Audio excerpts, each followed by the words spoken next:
Hi guys, today we've got a really special episode with Dr Guddi Singh, paediatrician, researcher, BBC broadcaster and founder of WHAM. This was originally a webinar, but we thought it sounded quite podcasty. It was quite inspirational. There was a lot of value in there, so we thought, why not? Let's just make it into a podcast. So yeah, the start is a bit clipped because we forgot to record initially, but there's a lot of value in this session and we really hope you enjoy. And I'll also talk to you about how, almost by accident, I ended up fronting shows on national television and making documentaries like my current BBC Radio 4 series, 𝐻𝐸𝐳𝐽, as well as ending up in rooms with members of the royal family. And it might sound like a lot of different hats, but really what I'm talking about is one story. And that story is about how we, as doctors, can use our voices in unexpected places and why that matters for health. So if you'll indulge me, I will share some slides with you now. So in some ways, I really wasn't supposed to be here. I'm a brown immigrant girl from a working class town in the northeast of England. And so things like TV, policy rooms, royal family were definitely not for me. And if you've ever felt like an imposter, then welcome, you're in good company.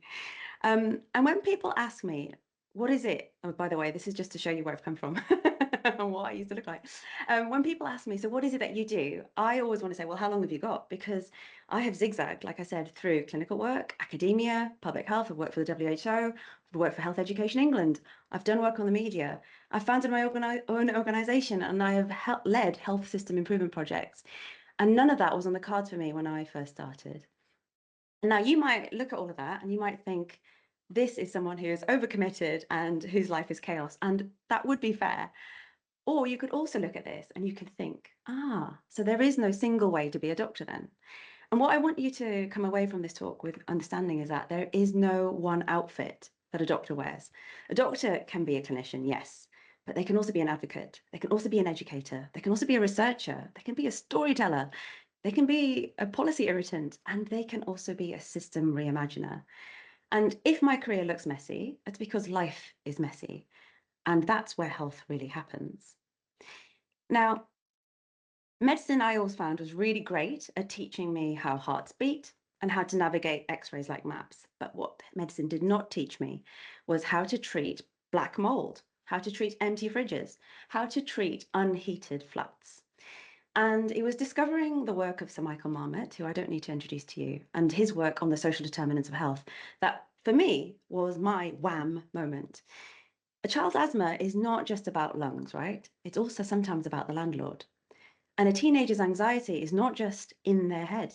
Sometimes it's to do with the bus route that got cut or the youth club that has now closed. What I'm talking about, of course, is the social determinants of health. And once you see them, you can't unsee them. And it means that for doctors, we can't pretend that our job stops at the treatment room door. Now, you should have all have heard of Rudolf Virchow.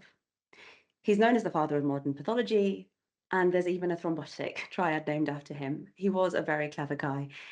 And he's clever not because of his triad, but because he clocked the importance of the social determinants as early as the 1840s, because he understood that epidemics have political causes, and therefore they have political cures. Now, today, we talk about health as if it was a spreadsheet. We talk about waiting times, we talk about bed numbers, we talk about procurement. But what he recognized was something that I still see as true today, which is that when it comes down to it, the real questions are about power. Who gets to live well? Who gets heard? And who is getting left behind? As clinicians, what I want you to understand is that we are witnesses. So that child with asthma from toxic air, and the family who is choosing between heating and eating, and the elderly patient who's deemed medically fit but then stuck because there's no social care. We are witnesses of all of those things.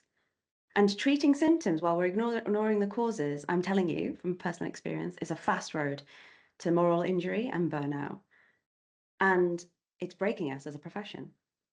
Now, I dealt with all of that myself by finding ways and detours out of medicine to try and act on these bigger causes of health. So I worked for organizations like MedAct, which you may have come across before, and journalistic outlets like Open Democracy. But there was only one thing that was behind all of that, and that's because I wanted to tell the truth about health. And I have to say that on the way, I learned a bunch of non-clinical skills: social media, writing to large audiences, networking, organizing, political process. And I have to say that it's some of the best education I ever got. And I think what set me up for the media career that I never really wanted.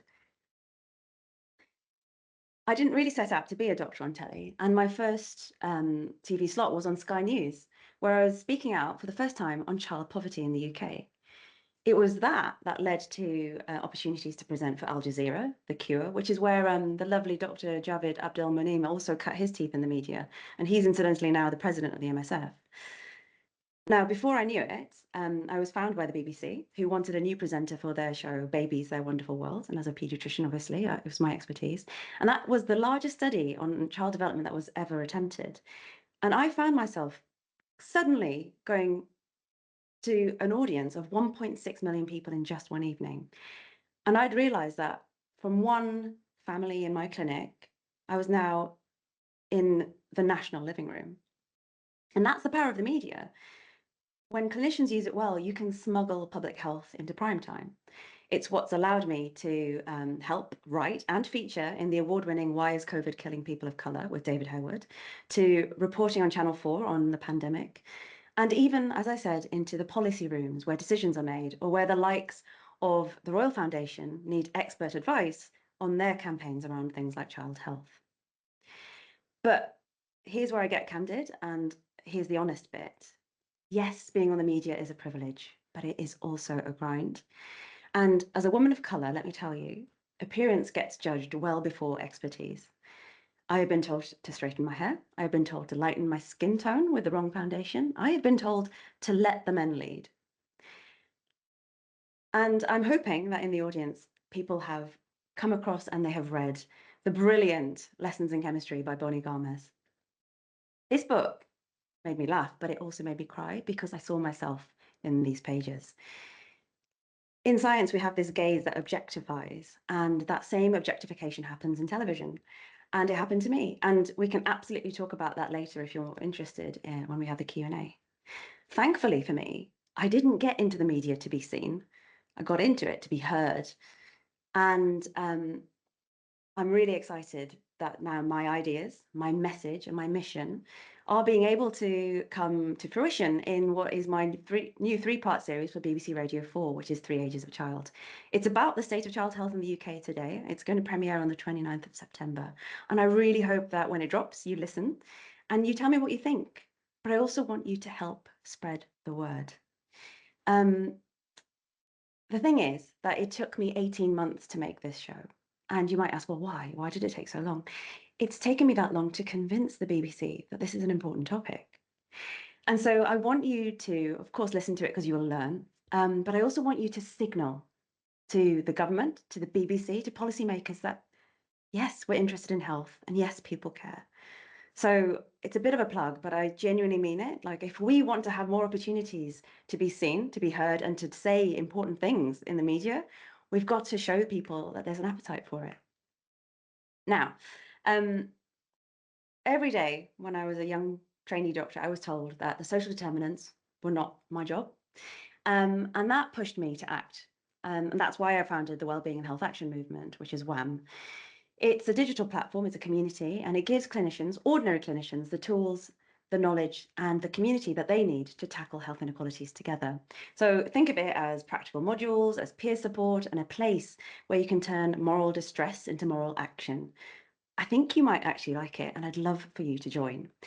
Now, as part of WHAM, we developed a project that was funded by the Health Foundation called Powering Up, and it was our proof of concept about creative co-production. So we got clinicians learning from young people in marginalized communities through things like citizen science, film, music, dance, even rap.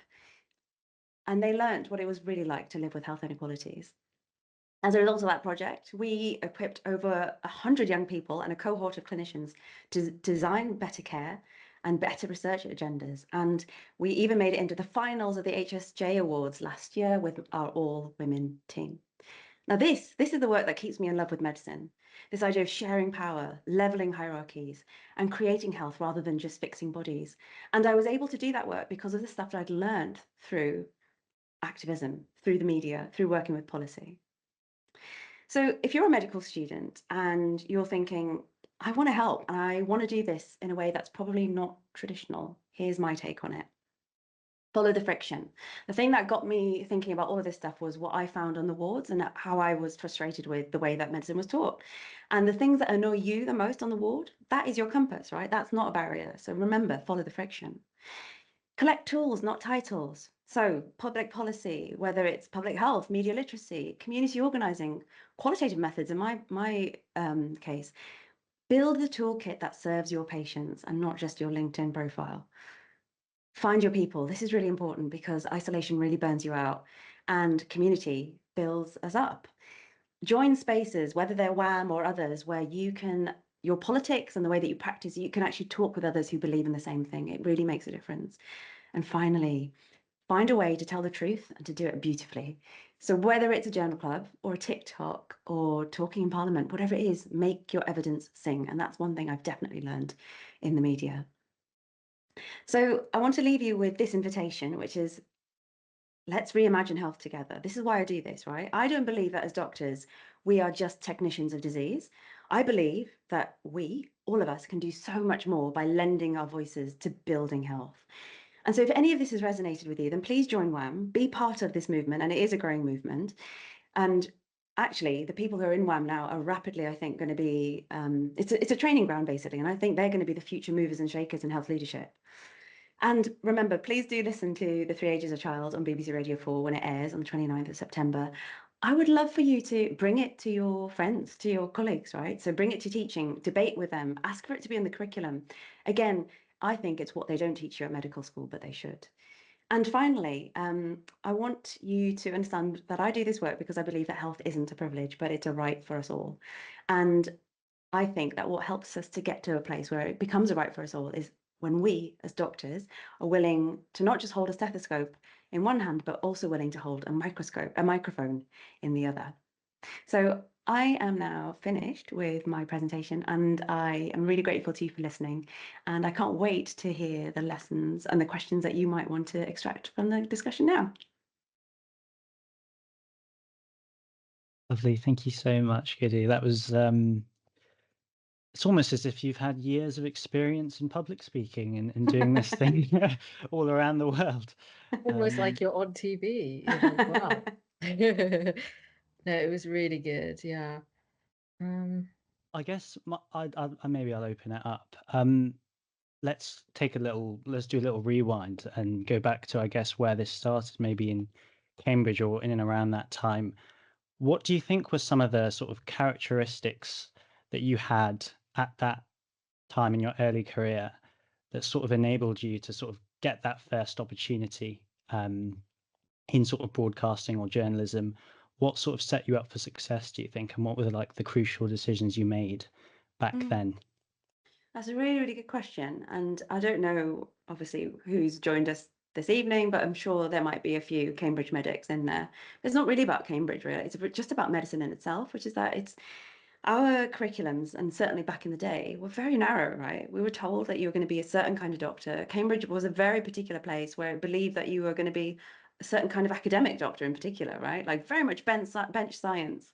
And while I was absolutely interested in all of that stuff and knew that it was important, I always knew that I was a bit weird and a bit like the odd one out. And I'll tell you this, I found that medical school basically shaved off all of the bumpy, spiky bits of me. So I've always been a creative person. I've always been somebody who loved telling stories, who loved art, who loved people, right? Human beings. That's why I wanted to be a doctor. But going into medical school, and again, particularly I think in that old traditional setup, all of those things was devalued, right? They were the worst things you could have almost. And I felt like I had to, in some ways, I had to mask while I was at university, and I had to pretend I wasn't that. I had to pretend I was this other person. But what I will say I preserved somehow was that tendency to want to look outside the box and to find those things that are not normal. And that's what I've always been, right? Is that somebody who's like, I'm not just going to follow the rules. Now, that basically boils down to, I think, disobedience. And I guess what I'm trying to encourage you all to do is be disobedient. Because actually just following the rules and just being a good girl isn't going to actually open those doors, right? Isn't going to provide you with those interesting opportunities. This is not even about success. This is just about living a life that is fulfilling and like allowing you to be the fullest human being that you can be. So I think the thing that thankfully wasn't completely stamped out in Cambridge was curiosity and creativity, and that willingness to just be like, do you know what? I don't mind being abnormal. I'm going to be the abnormal one. Amazing. Yeah, I do love the idea of, following the friction, because, if we don't do that, if we go through the motions, then suddenly life passes you by and you've not had your sort of stamp on it, that makes it you. And I liked what you said about creating health as opposed to, I don't know, that notion of just sort of going along with the current status quo, but rather creating something like bettering the system and bettering how things work. So I really like that. But I guess the second part of my question, how did you then sort of get your foot in the door in terms of broadcasting, journalism? What was the initial sort of step for you? Well, so like I genuinely I told that story in that particular order because that is the order that it happened. And I want to emphasize that you don't just, I mean, some people probably do, it just end up on television. Like there's a lot of steps that happen before that. And again, none of it with any planning in my case, right? But again, that willingness to experiment, to try, to take time out of like I can tell you the numbers of like career breaks like I've taken.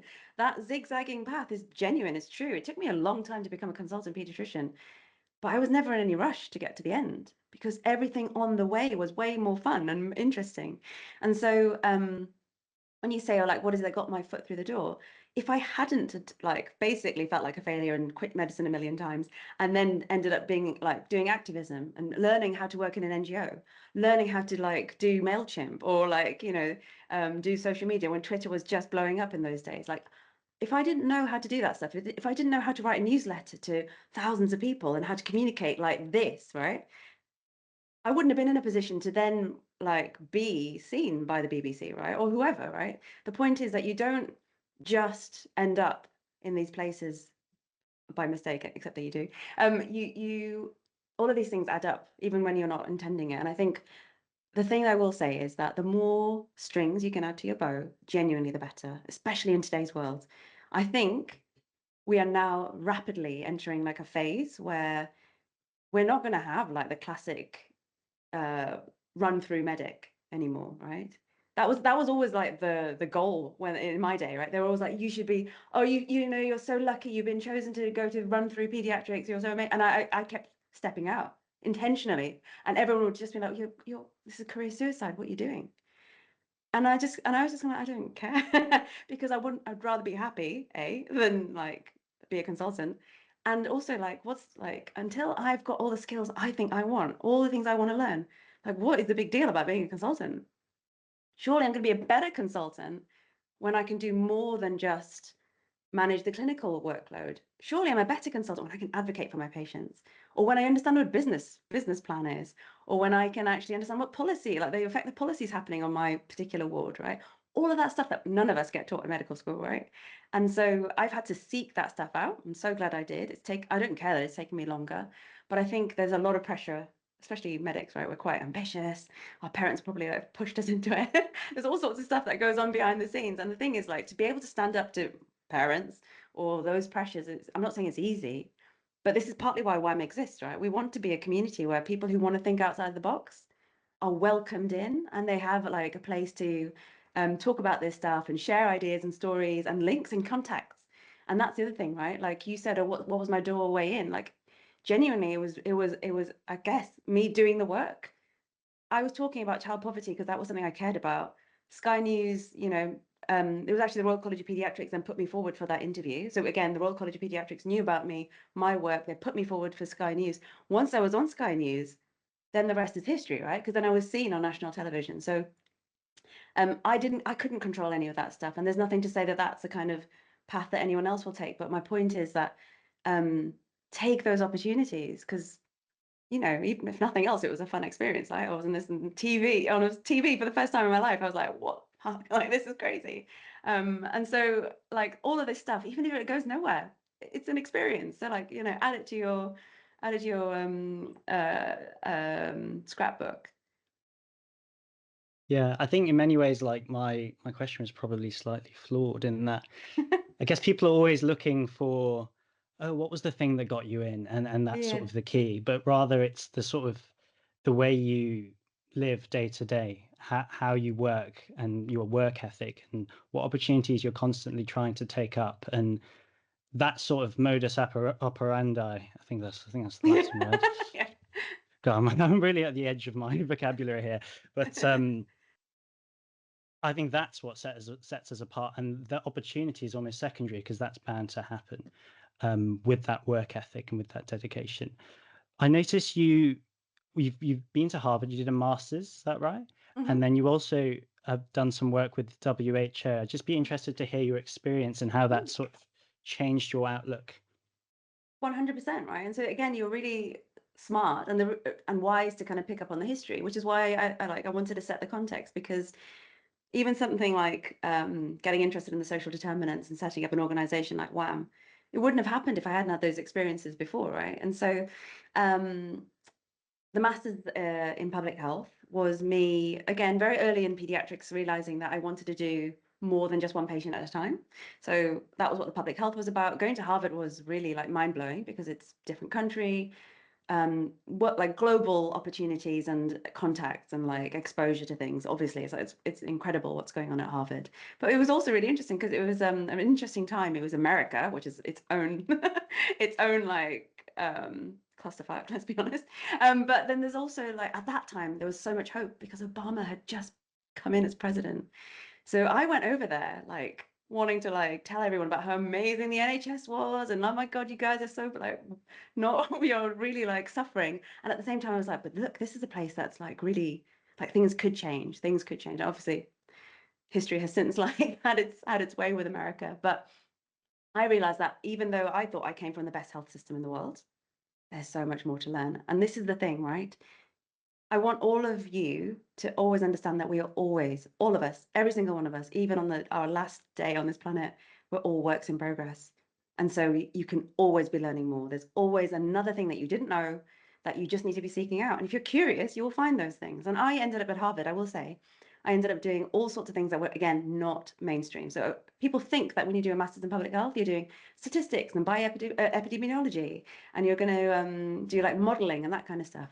And that's some bits of public health. That's like the bits that like around pandemic control and that kind of stuff. But there's loads. I did law. I did things like, again, like policy. I went to the Kennedy School, which is where they train future presidents. I did all sorts of things which showed me that health is so much more than what we think it is, right? It's not just the narrow scientific stuff. It's all of the stuff around it.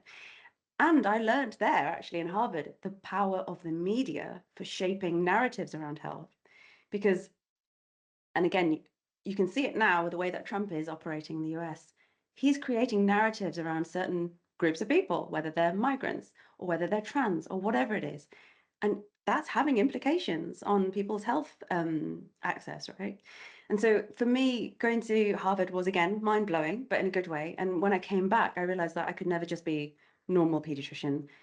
It kind of fucked me up in the sense that then it meant that I was constantly looking for other opportunities, other ways to do things. And I can't remember what your other question was about. Oh, the WHO. So the WHO came directly out of the time at Harvard because I got really into international human rights. And so I ended up doing a course on that. So this is what I meant by law. I did like that. And there was somebody who's my professor there who had basically had a contact in WHO who was doing work on the rights of the child. And even then I knew that I was interested in obviously children, but the idea of rights. And so I went over to the WHO and worked for the WHO for a bit, which again was mind blowing. But interestingly, what it showed me was that these institutions that we believe in so much, they're flawed. And they're just run by very ordinary people like you and I, which means that if they can do it, you can do it. And it kind of really like turned things on my head for me. And I was just like, hang on a minute. The world is run by people a bit like me. Like, that's interesting. So again, it was a really great experience. I learned a lot about how agendas are set. But it just made me realize that people like us need to be in the room if we want the agenda to change. Yeah, absolutely. And Oh gosh, forgot what I was about to say. There we are. Harini, do you want to chat in? Yeah, no, that was really great. I think the theme that I'm kind of getting here is that you do something consistently, and somewhere along the line, opportunities kind of naturally present themselves without you even having to worry about it. My question is, you know how you were talking about we're going through a new, like a massive change and with the media and all that. How would you, if someone is, you know, they're following the friction and they have a topic that they're passionate about, how best can they go about being seen? Is it through mainstream media? Is it through pitching to them? Is it through utilizing social media, podcasting? What's kind of the best way to get your message out there? You guys tell me. Like, I feel like honestly things have changed so much in just the last few years that it's a different landscape. And I guess the question is, what's the goal here, right? So I've been very interested in how the rise of social media, which obviously has its negative sides, is really interesting for like opening up access to a platform, right? So again, when all of this stuff was happening, social media was only just starting to be a thing. And so the only way to be heard by like more than just your family was to be on national TV, right? Or to do that kind of thing. So for me, it was like almost the only way that was going to have happened. Now I'm not so sure if I would even have like jumped at that opportunity, because let's be honest, you can probably reach more people now, right? Through your TikTok or Insta. And again, you know, like I have a fraught relationship with social media because sadly I'm a pediatrician and I know the harmful effects it has on young people. And so I'm like, I'm not sure about it, but it absolutely can be used for good, right? And I'm now thinking about these more long form ways of social media, so like things like Substack. And I think actually that's another interesting way to develop your ideas, one, but also to get out to more people. I think if you're the question, Harini, is a good one, because what you're asking is like, if you're like kind of broadcasting for the next few years, like what's going to happen, what's going to change, like at the same time that health is changing. So I don't think we're going to have these like straight run through medical careers. I think we're going to be looking more and more at the portfolio medic, which is basically why I ended up being without planning it. I think in terms of thinking about voice and being seen, heard, whatever, again, I think it comes back to this like theme, which is like, just do whatever you're doing, but do it well.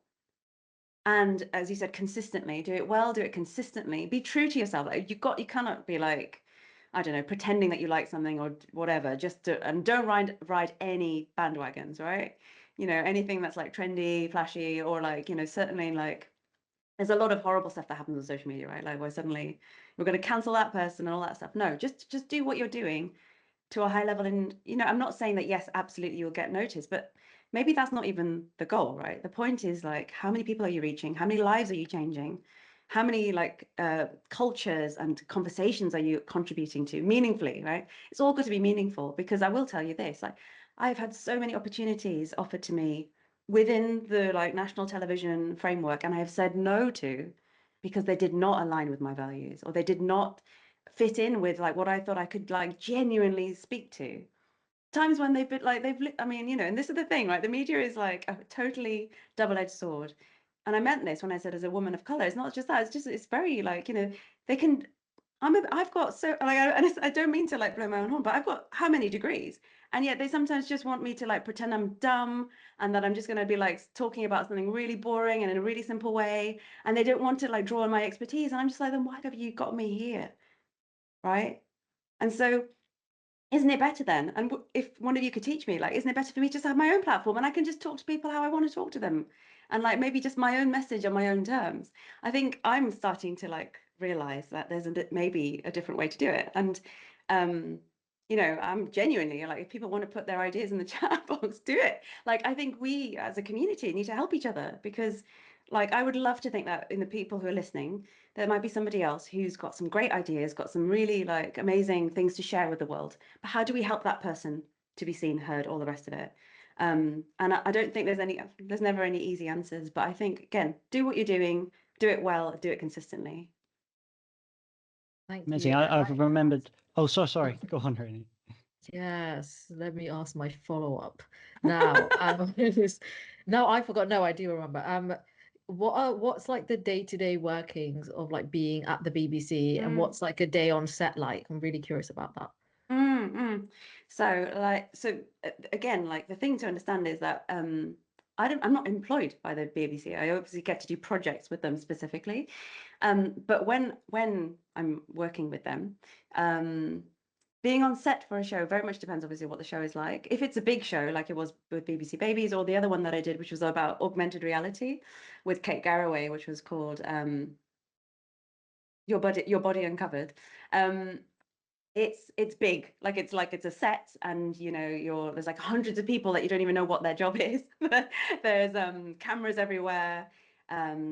On one of those things is like, yeah, this is the thing, right? Like before I did the thing on babies and BBC, I didn't even like really know how to do makeup and that kind of, and suddenly like you're like, oh, this is what your hair needs to look like, this is what your clothes need to look like, and I'm just kind of like, so there's an extent to which you genuinely are objectified, but more than that, you're also a little bit of a puppet. So you're literally just being told what to do, right? You're being directed by a director in terms of like what happens. And so again, unless, and some of you might well be actors and like used to being on stage and that kind of thing, unless that's the thing that you're used to, it can be a bit weird, right? Because you're normally fully in control of what you're doing and how you're doing it, but instead you're like being asked to be a little bit of an actor on this stage. But it can be fun. It can be really, really fun.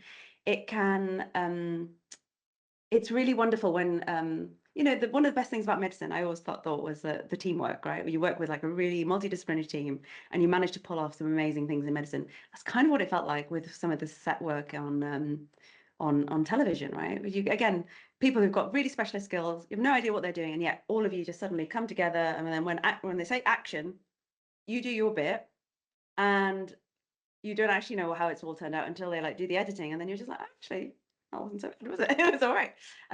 So I think being on sets was really it's incredible experience, but it's also not as glamorous as it looks or as you think. And it genuinely, you can be cold, you can be hot, you can be hungry, you can be tired. You can, like, they're not taking care of you, right? So it's like long hours, hard work, and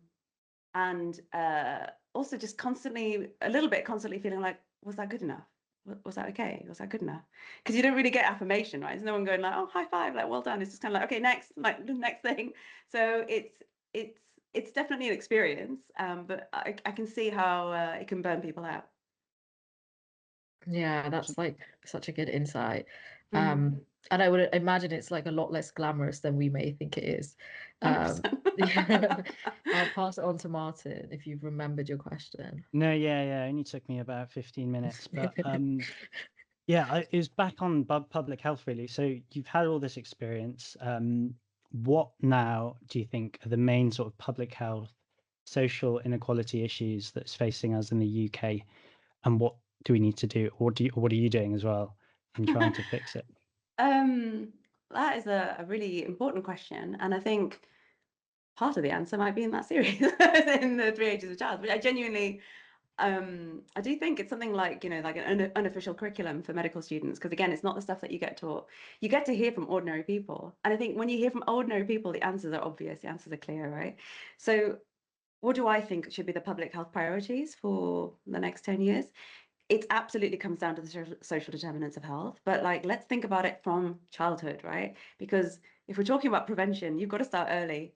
So it's interesting that we had a lot of interest around around inequalities during the pandemic, but that discussion has somewhat died down and kind of floated away a little bit. And inequality, I think, is a really important thing for us to grapple with as a health profession, because we actually make things worse.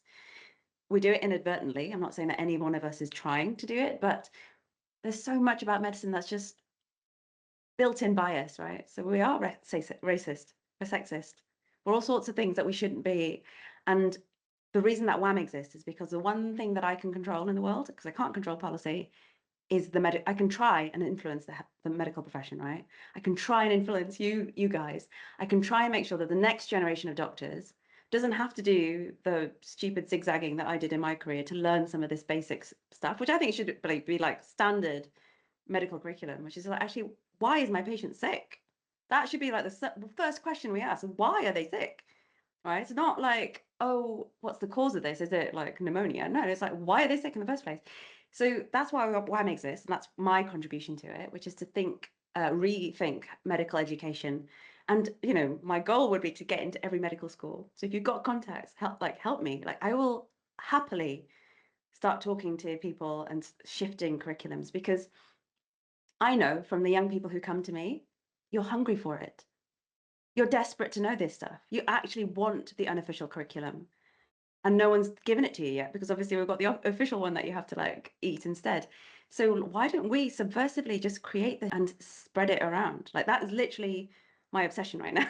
Is what I'm building within my team. It's what we want to do, and I'm there. Like, I have the ideas. I'm finishing this PhD, which is about like what should doctors be doing with the fact that they've got social determinants and they're real, right? And so like there is a whole plan for how I think medical professionals ought to change. We just need to like have it out there so that young people like you can learn how to be a doctor differently, a doctor for the 21st century. Because I think what we've been given is outdated tools to deal with a problem that is like very new and very modern. And so the issue that I think we have to deal with is inequality. And I think in dealing with inequality, what happens is that you get rid of this old way of thinking in medicine, which actually opens up a whole lot more, not just about inequality. It actually opens up, I mean, even things like thinking about like you as human beings and what other careers you might want to do. It's not just about the out, it's also about the in. Us as a profession, how do we treat each other? Like, how do we feel if we're like a bit other in this profession? If we are trans, if we are an immigrant, all those things, that we're not great on that ourselves, right? Let alone in society. I don't know if I answered your question, Martin. Sorry. Oh, I don't know. I just followed you on the journey, really. I forgot the question. So, yeah.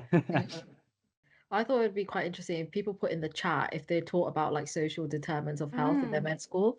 And also someone's been raising their hand to ask a question. So if Angarad, if you could like unmute and you can ask your question. Hi, thanks for being here. I was just wondering, is there anything you have in the planned for like the future, or something that you really, really want to do that you haven't had the opportunity to do yet? Oh, that is such a good question. Do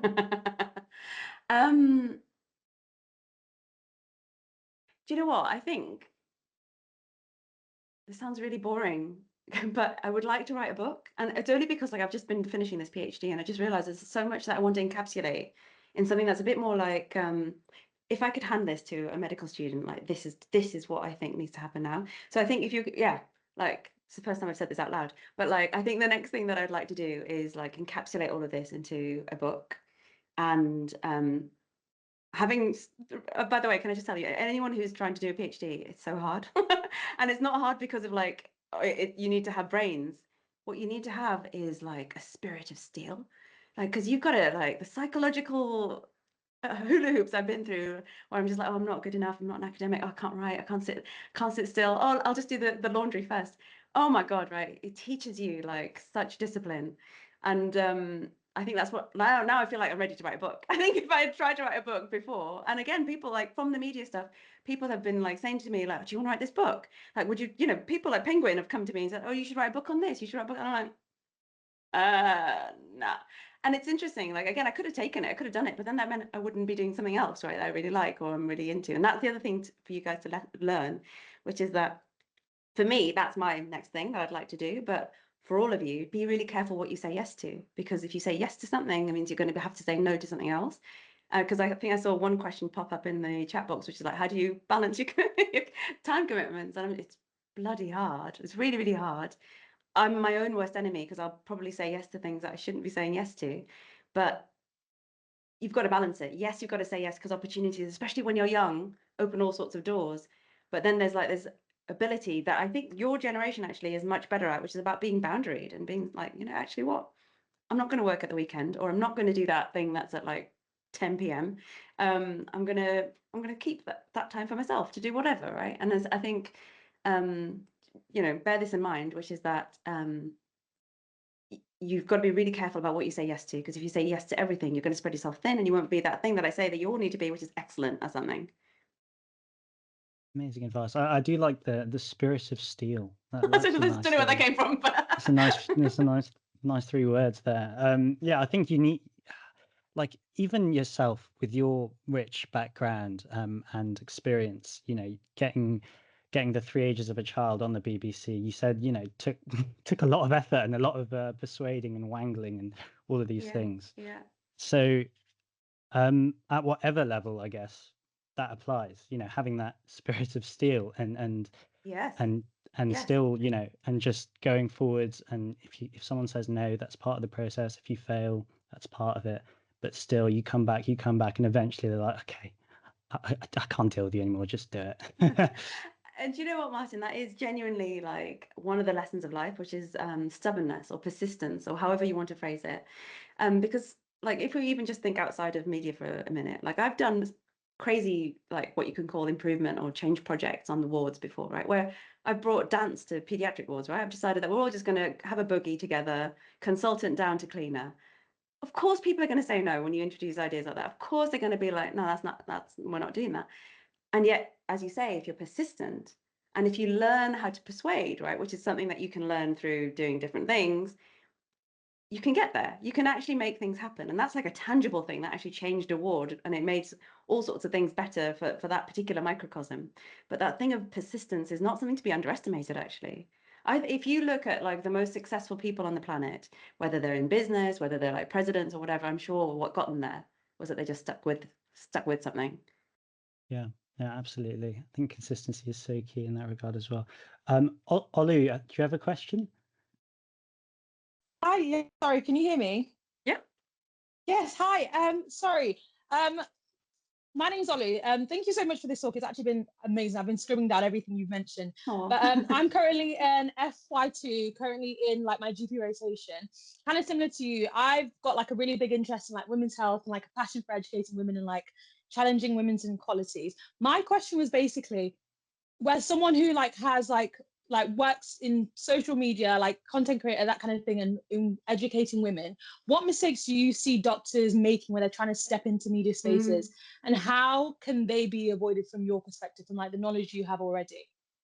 Oh, that's a brilliant question. And by the way, well done for the work that you're doing. It sounds really, really good. So, I mean, it's so interesting, right? Because like, again, it's a slight segue, but like in my day, would there have been any FY2s who would have said something like that? Like, oh, I'm doing this amazing work on women's health. Like, I think we were all just so much more narrow in those days. We just turned up and did our jobs.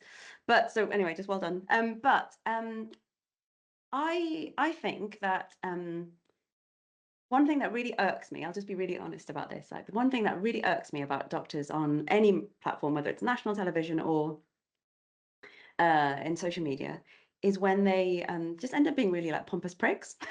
So for me, like I think in your clinic and out, just be human, just be like genuinely approachable, and just be warm, just be like hopefully who you are.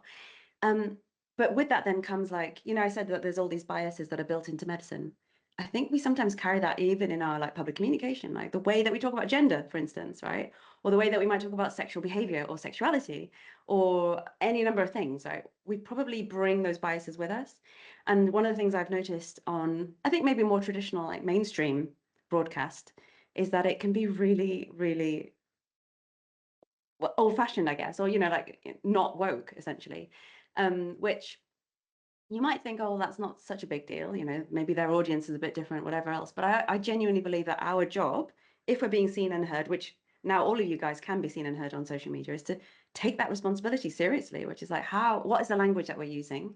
What are we conveying about ourselves in the profession? Because actually you are our ambassadors. You are adverts for who we are as doctors. And some patients love us, but some patients quite rightly think that we are pompous pricks. And what we need is to actually be on the same side as patients. And so I think there's something about like opening up, not too much, not like, and you know, you need to like have all your dirty laundry out there, but like just being human and understanding that actually maybe we need to educate ourselves before we start speaking out on stuff. Like, do you really, like, for instance, would it be actually right for me to talk about trans health if I hadn't actually read up on it and really understood it, or spoken to somebody who might be able to tell me more about it? That kind of thing, right? And I think there's like, this is what I meant when there's all these like really polarizing hot button topics right now, which sounds, oh, it feels like it's easy to get on board with, but actually, do you know what you're talking about before you do that? And can you speak not with authority, but with authenticity on those issues, right? That's the question. So I think, Ollie, to your question, just kind of that self-awareness, or what we call in qualitative research, reflexivity, to know your positionality, where you're coming from, and what you're bringing to the work, is the first step to doing any work well. Yeah, that Lovely. makes so much sense. Kind of similar to that, I saw a question in the chat from Ruth about it's surprising that you were told to bleach your skin and straighten your hair, given that society is preaching diversity. Who were the people that told you to do this? So I guess, is it like audiences or more the actual studios? And did you feel the pressure? And how did this affect your self-esteem? And how did you go about navigating this? Yeah, that's a really lovely question, and thank you for asking it. So it's really hard for me to answer this in a way that's concrete, which is partly why it's so difficult to stamp out, because of course, I mean, we're still talking like a few years ago, but not that long ago, right? So it wasn't like society was like that archaic, but it's all of the unspoken or implicit suggestions, as opposed to anyone ever saying, we want you to be white, right? They never said that, right? But what they would say is something like, oh, your hair is so fluffy. Like maybe we should, what they're saying is that I've got curly hair and it's like frizzy and I'm like Indian, whatever, right? But what they didn't say that, or they're like, oh, they'd make up about like how the lighting was working on and the camera and like, oh, we need to. But actually, the truth was that they just didn't have foundation that matched my skin tone, because they don't actually have that many people who are not white on television, right? So like there's all of this like covert. And again, I'm not saying that individuals are racist, but that systemically it operates as racism, right? And in terms of my self-esteem, like, again, I told you the story, right? When I started on television, I didn't know how to do makeup, but I went through a period where I really like suffered from this sense of like, oh, I'm not thin enough, I'm not pretty enough, I'm not this, I'm not that, like all of those things, right? Where I lost loads of weight, I had like some issues around all of this stuff, which for a pediatrician who sees kids with the stuff, like I couldn't believe that I was like, I mean, this is how powerful like the culture and media is, right? And when you're in it and you feel like I'm trying to measure up to these like weird standards and I'm not really sure what they are, but like this might help. Yeah, it took a massive knock. And I think this is what I meant, right? When I said like, yes, it's a massive privilege to have such a big platform, but it doesn't come without its costs. And so again, go into it with your eyes wide open. Like, how do you protect yourself? If I were going to be advising like young people now going into it, like you've got to really make sure you've got a good community of people where you can like talk about this stuff with. And, like ultimately, and I say this with like full respect, obviously the BBC is like one of the most reputable organizations and well-known institutions in the world. But they're not free of things like racism, sexism, whatever else. And not just them, right? Every broadcaster, they're just institutions like the NHS. They're just like any company that, whether it's Tesla run by Elon Musk or whoever, like there are people in these organizations and cultures and histories that just mean that they don't always operate for everyone, right, in the right way. And so I feel like if I can, I will try and shift cultures in medicine, and I can try and shift cultures in media as well. But like ultimately what we have to try and do is provide support for each other. And so I'm quite interested in this idea of actually, and I've kind of trying to be reaching out to people within the media world who are people of color or in some way other, to try and like be each other's friends in this setting, right? Because again, no one's going to outright say, oh, we haven't chosen you because whatever, but you kind of know, you can see when I'm being looked over, when I've got about 1 million degrees and all the rest of it, and then the white guy is being chosen and he's not even a real doctor, that something's going on, right? So like, yeah, there's all of that. Well, no, thank you so much, Guddi. I realise we've been going over time as well. We just like listening to you, to be honest. So that's probably why.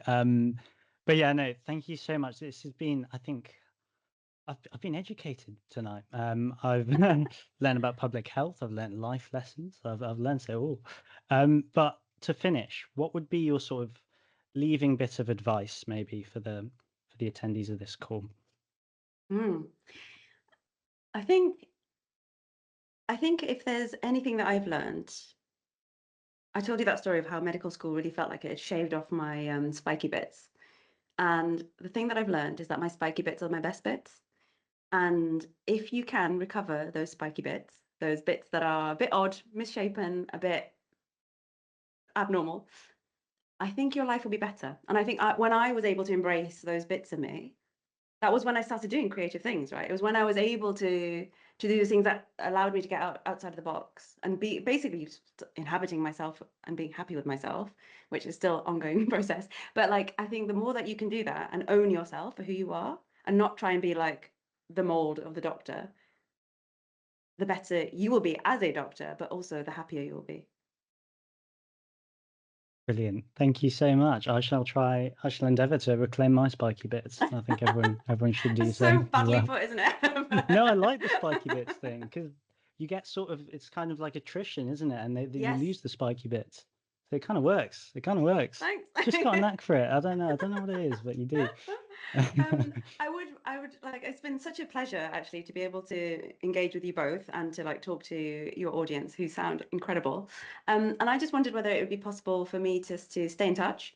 But genuinely like the open communication with us, with WHAM. Brilliant. Really enjoyed meeting you. Thank you so And much. you. And we'll be in touch. Thank you. All right. Take care. Take care, Thank Guddi. you. Bye-bye. Bye. Bye. Well, thank you all for attending. I hope you really enjoyed it. Oh, that was a great one for me. Harini, how do you feel? I felt like I was watching the BBC. It was very well spoken. I was like, wow. Yeah, I think like you kind of see the soft skills that are coming through as well. Like after years of being in the public, not only is she a great, well-educated doctor, but she's also learned all these other tools that are outside of medicine that obviously make her quite employable. Is that a good word? But like, yeah, like she's an ideal person to get messages across, I feel. Yeah, I think it's because she's true to herself. It does come across quite patently on the call. Like she's being herself and she's not making any apologies for it. But yeah. Brilliant. Thank you so much, everyone, for attending. If you have any questions, do put them quickly in the chat and we can send those over to Guddi and send your name over and maybe she can get in contact with you as well. But otherwise, enjoy the rest of your evening.